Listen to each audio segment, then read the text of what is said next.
Hello. Glad to be back with you. So, we live in a single spoken sentence. Yes, we do. God said, "Let there be," and then here we are, really. 18 to 20 billion years ago. Yep, and it was a very hot and a very dense region, Mm-hmm. and And all of a sudden, there was a big bang. everything came into existence, smaller than the period at the end of that sentence. Mm-hmm. They cut a tree down to print that. Where's Al Gore when you need him? This guy was pretty smart. Nothing really means nothing. However, physicists theorize from the state of nothingness, the universe began from a gigantic explosion. The Big Bang Theory. Mm-hmm. And notice 16.5 billion years ago. Mm-hmm. They keep changing it. In Discover magazine, the universe burst into something from absolutely nothing, zero, nada, and as it got bigger, it became filled with even more stuff that came from absolutely nowhere. How is that possible?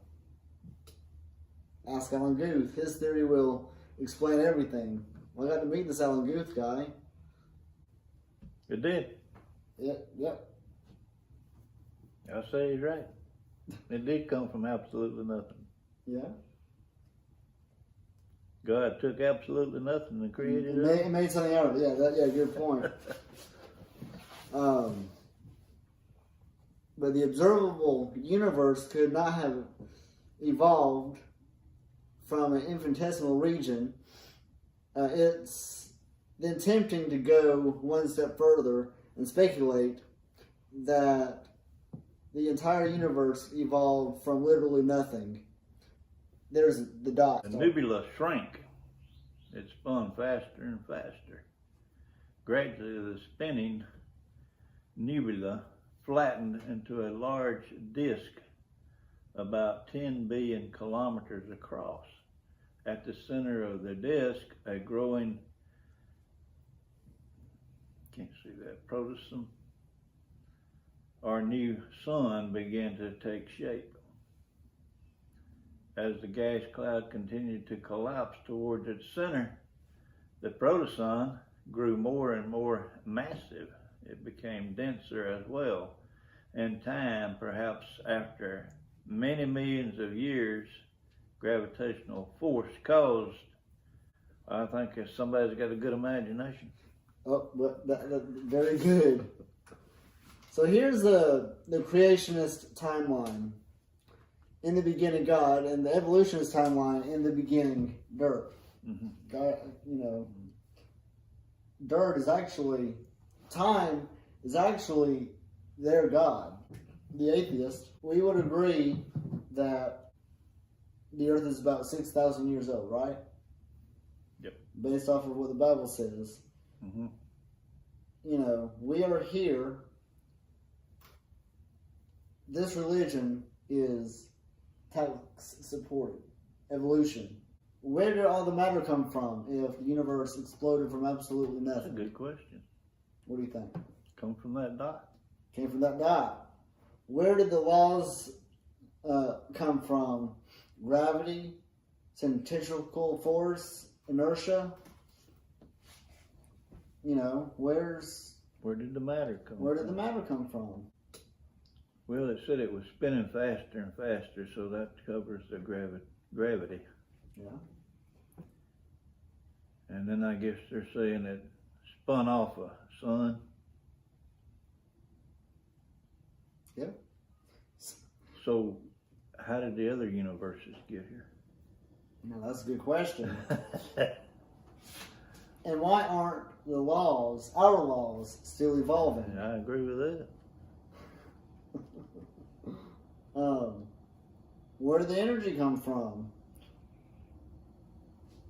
Don, do you think that Berkeley has a merry-go-round?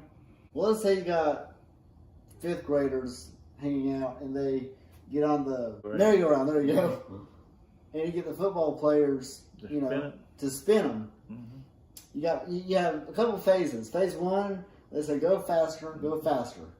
Then phase 2, they're around 30 miles an hour, and they're not saying anything. They're just holding on and concentrating not to let go. Try not to let go. And then phase 3, they're shouting stop, stop, stop, stop, stop. And then phase 4, Hanging they, off of it. you know, sling off of it and until they hit resistance, like a telephone pole or a car. Yeah. The conservation of angular momentum. This angular momentum would have caused the sun to spin at a very rapid pace.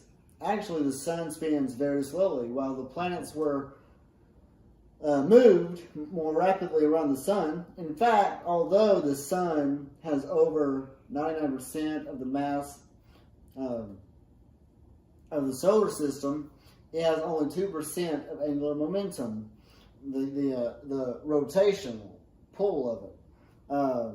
The pattern is directly opposite to the pattern predicted for nebular hypothesis. Venus, this is interesting. Venus, Uranus, and possibly Pluto rotate backwards from all the other six planets. Didn't know that.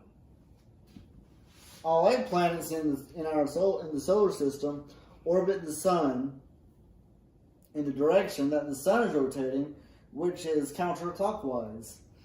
When viewed from above the sun's north pole, 6 of the planets also rotate about their axis in the same direction.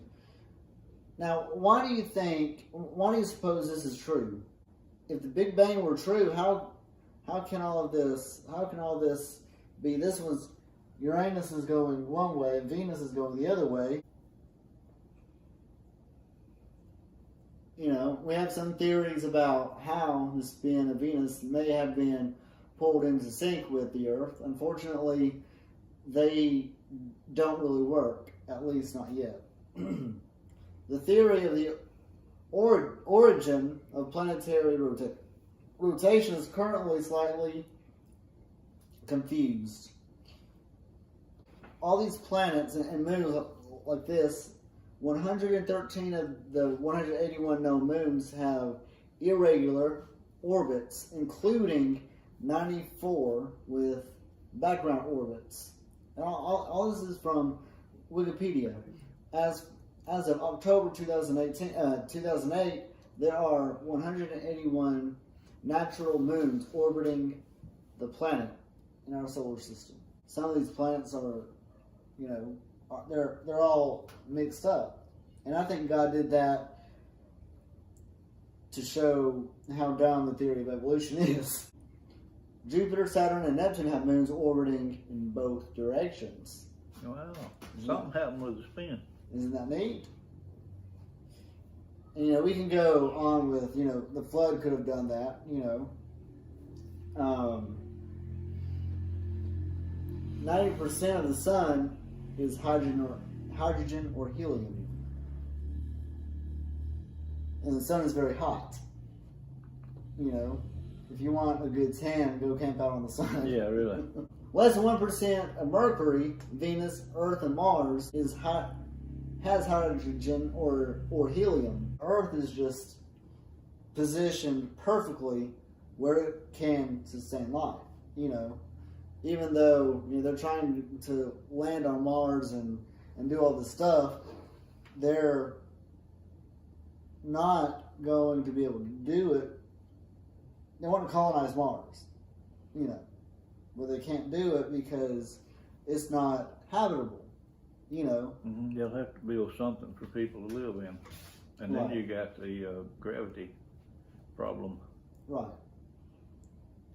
So why are the 9 planets so different from each other from the sun?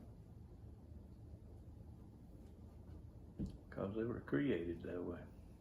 Not only that, some galaxies spin backwards. You know, CNN did an article on that. I have a theory. In the beginning, God created the heavens and the earth. I think that's a pretty good theory. And I believe in the Big Bang. But the day of the Lord will come as a thief in the night, in the which the heavens shall pass away with a great noise, and the elements shall melt with fever and heat. The earth also and the works that are therein shall be burned up. The Big Heaven Bang. shall pass away with a great noise. Big Bang. But our Not at Big the Bang, beginning. our Big Bang is different than their Big Bang. Our Big Bang comes at the end.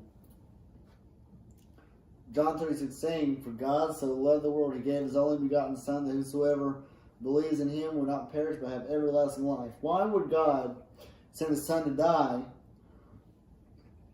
for a world that was created by a Big Bang and he evolved? Why would he do that? If the Big Bang Theory were true, the matter would be evenly distributed. Instead, it is lumpy. You know, there's the Big Bang is nothing but a big dud, fairy tale. And we have hesitation in saying that a sickly pale now hangs over the Big Bang Theory. Did you know that? The Big Bang Theory is slowly going away. The second law of thermodynamics, everything tends toward disorder. Mm-hmm. So you have this building, but over time, it goes away. Right? Yep. Nothing lasts forever. And thou, Lord, in the beginning has laid the foundations of the earth, and the heavens are the works of thine hands. They shall perish, but thou remainest and shall wax old. This is Sue at 20. Mm-hmm. This is Sue at 90. Yeah. This is Sue at 3,000. Yeah. Total disorder. In fact, all we have to do is nothing, and everything. Another way of saying the second law is the universe is constantly getting more disorderly. That's true. Lines on paper, that's proof, in their mind, that's proof for evolution. Evolutionists assume that adding energy, an open system, will overcome the second law of thermodynamics, which just isn't true. Firstly, the universe is a closed system. Mm-hmm. You know, adding energy is destructive. The Japanese had lots of energy to Pearl Harbor, didn't they? Didn't organize anything. Didn't organize anything. We had lots of energy to Japan in World War II. And it didn't do anything. Did you know, not organize anything. You know, we had lots of energy to Japan, and it didn't organize anything. Our military added lots of energy to Afghanistan to kill Osama bin Laden, but it didn't, you know. The sun's energy will destroy everything. Yeah, the sun's energy will destroy your roof, your house, your upholstery. It'll fade your car. Yep. The sun's energy will, you know, Destroy dilapidate your paint job. Only plants can operate off of the sun with chlorophyll. Chlorophyll.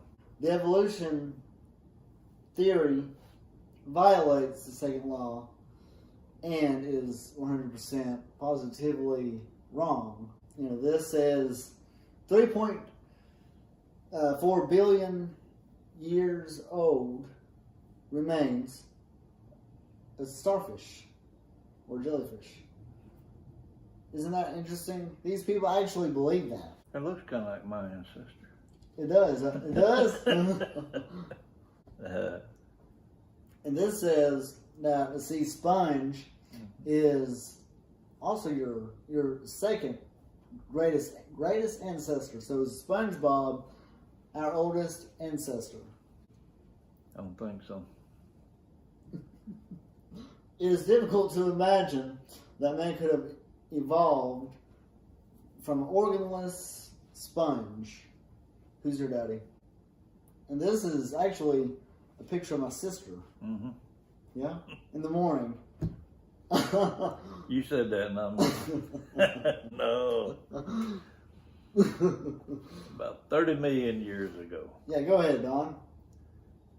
large primates, such as monkeys and apes, evolved. The earliest fossil apes that may be ancestor to both humans and modern apes date from about 15 to 20 million years ago. Primate fossils date from the past 4 million years. The humans, or Homo sapiens, are newcomers to the world. The earliest human fossils date from only about 125,000 years ago. Translation, long ago and far away. Long ago, Every far, time far you- away. Every time you hear millions of years, that means a fairy tale is coming next. Mhm. So is that Grandpa? No, man. If we're teaching the kids in school that they're, nothing but a rock, what's the moral of a rock? What's the moral of a chimpanzee or whatever that thing is? If kids go ape in school, here's why. It's what they're being taught. In the biology textbook, you are an animal. You share a common heritage with earthworms. I'm nothing but an animal. Mhm. Sounds good to me, Mhm. right? We teach the students that they are animals. What effect does that have on them? It's a great effect on them. We will cover that in the next session.